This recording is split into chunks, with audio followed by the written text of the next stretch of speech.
Can I just say this to you? When I started off, I started with very little. And I bought milk quota all the way up along, because that's all I could do. I was buying my way into producing milk to try and get a week's wages. So I was the only person who was out there, along with everybody else, buying something to get a week's wages out of it.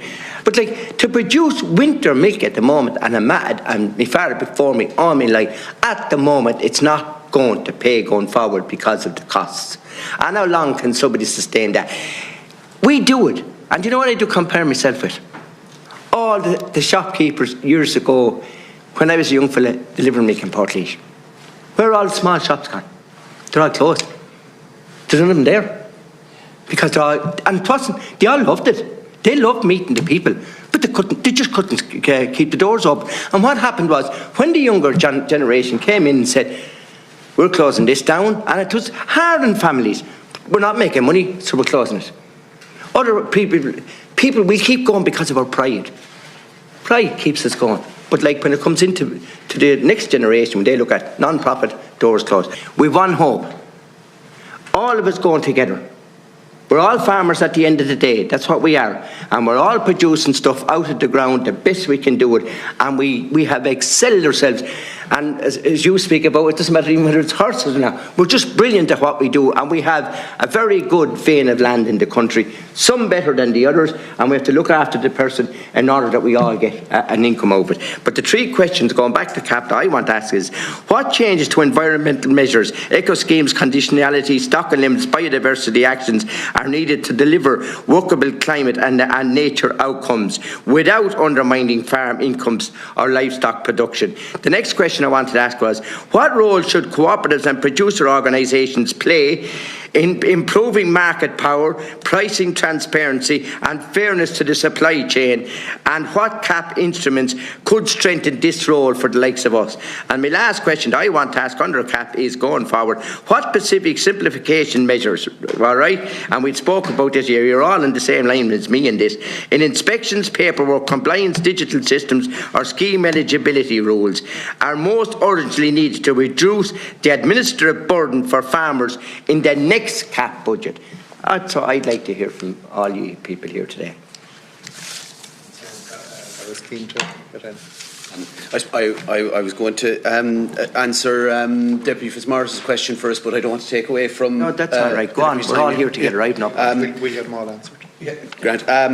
So just on the what effect the reduction in livestock numbers would have in terms for ICOS co-ops, I suppose the main concern there would be the drop of farmers with it. You know, the two of them contribute particularly to a decline in business and use for co-op agri-trading stores, and that's not just bad for the co-op. That's also bad for the farmers they serve, because a lot of them are in remote areas, and a lot of those co-op or a lot of those farm businesses depend on that store for their inputs, and you know, ultimately that could be an issue there. I suppose my colleagues have spoken well about what the importance of generation renewal. I suppose the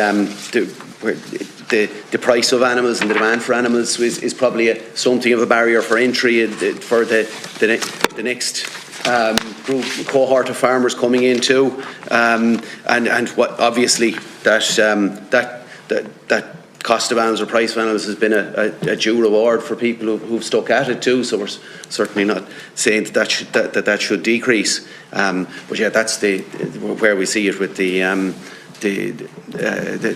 decline in livestock, and you know, I suppose to Deputy Aird, the role the co-ops play, that they do inherently play that role in giving farmers a stronger place in the marketplace and a better bargaining position.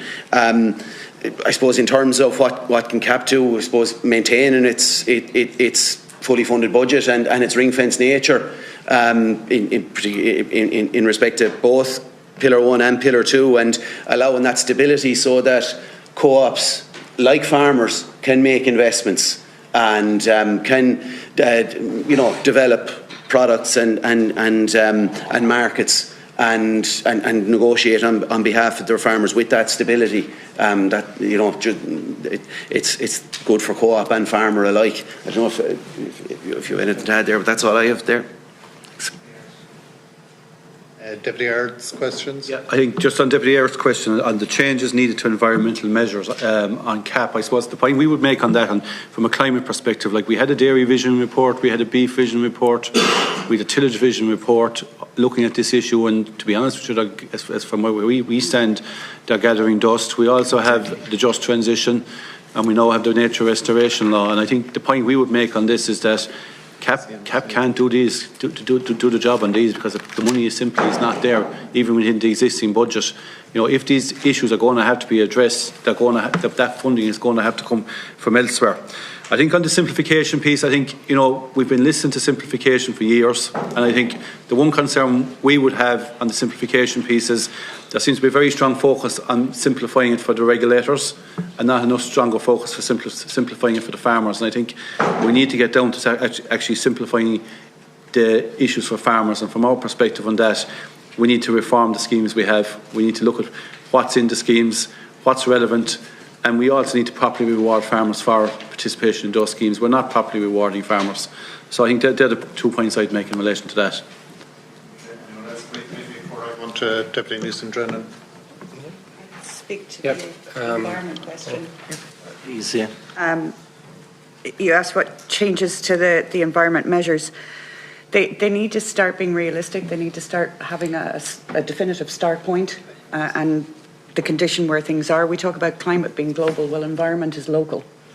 And very often we're only talking about the impact that farming has in a particular area. We're not talking about all of the co-contributing factors around it.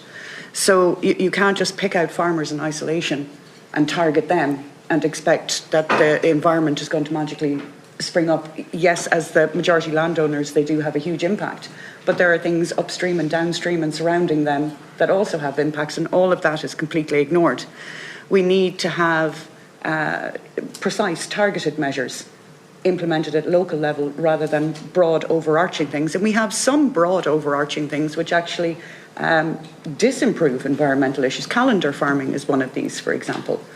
Depending on the weather on any given year, are farmers empowered and supported to be able to get slurry or muck spread at the appropriate times for their land, their needs, their nutrient value? And the answer is no, that they're not. So we just need to think about it in a more realistic way and stop coming with broad overarching things. Yeah, thanks, Deputy. No, just look at, we're living through a nightmare maybe through this whole environmental issues. We have a carbon footprint, we have emissions, we have methane, we have all these and the different types of levies on schemes and on different issues that's coming at us and cutting payment and hitting us directly. No farmer has ever been given a printout or a statement of what's on their farm, where they can see reduction or where they can see change, or how that can be improved. This is something we have been looking for years. But at the same time there, it has happened there with even the price of heating oil. It has happened with so many different things. So this is where we need to address this. Give us a statement, let us work from there, and where we're going forward. Yeah, thank you. No, I just want to acknowledge. Deputy Aird, when you spoke about the dairy sector and the farmers on more marginal land and harder ground. And I think at last week's hearing you talked about the Golden Vale versus the Top of Kerry. But we're all farming to the best of our ability, particularly in the areas that I represent. And it's not fully about production, because it also is now being linked, and there's talk about environmental dividends here and resilience to climate change. Well, I would say that was clear to see in recent times.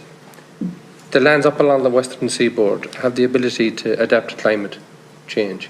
They're very resilient. There's more moisture in the soil. They can cater for times of drought. It's not unusual to see cattle going in the middle of summertime when the ground is burnt up maybe this is a reality of climate change, but that resilience is there. So we all have to work together, as you said, Deputy, whether we are on the top of Kerry or in the Golden Vale, and help each other out. So it'll be critical that all farmers are defined equally in the regulation. And I said it earlier on that it's divisive. There's an opportunity here to pit two different farmers, one whose principal activity is an agricultural activity and one whose principal activity is not an agricultural activity. We do not want to go down that road, and I'd say that to you all here, members of the committee. We need to keep all the people that are farming, whether they're on the top of the hill or in the Golden Vale. And the part-time farmer. And all Part-time places in farmer is between. a farmer that can't make a living Yes. at home, isn't it? Yeah. That's it. No. Deputy Is it Newsom ridiculous or Drennan. not?